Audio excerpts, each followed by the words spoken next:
In this video, I'm going to show you how to avoid the traveling seam in double crochet with the alternating slip stitch method.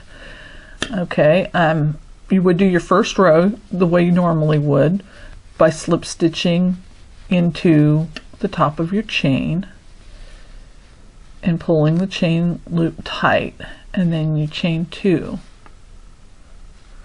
and then you work in every double crochet around the loop. It doesn't hurt to count your stitches to make sure that you don't mess up at the beginning and the end of your round. My way around, and I am going to work in one more double crochet here. There's the slip stitch, and I don't want to work in that for this round. Okay, and now I'm going to do something different. I'm going to make my slip stitch loose and go into the first double crochet to make the slip stitch. So slip stitch, make sure this loop here on your hook is loose and pull it through. And so this shifts your stitch to above that first double crochet instead of above the chain. And then chain 2, skip this first double crochet and work into the next one, and then work each around. And I'll resume when I get around to the other end. My way around, and I'm going to make a double crochet in that last double crochet. And if you're counting your stitches, you know you're going to need one more. So we're going to work a double crochet into the slip stitch. So this will shift that seam 1 stitch to the left. And now we're going to pull our slip stitch tight for the next one. So we're going to go into the top of the turning chain, or the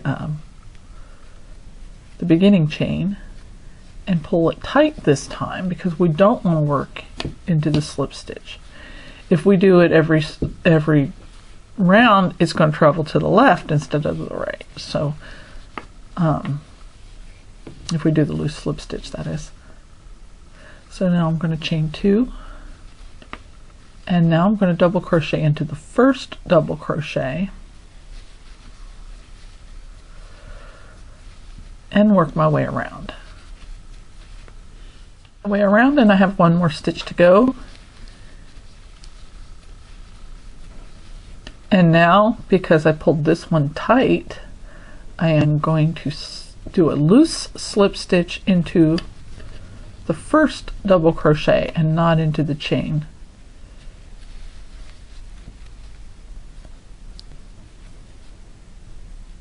Drop my loop here. Okay, and you want to keep that slip stitch loose because you're going to work into it. And now for the row where that last one was loose, you're going to chain 2, and you're going to skip the first double crochet and work your way around.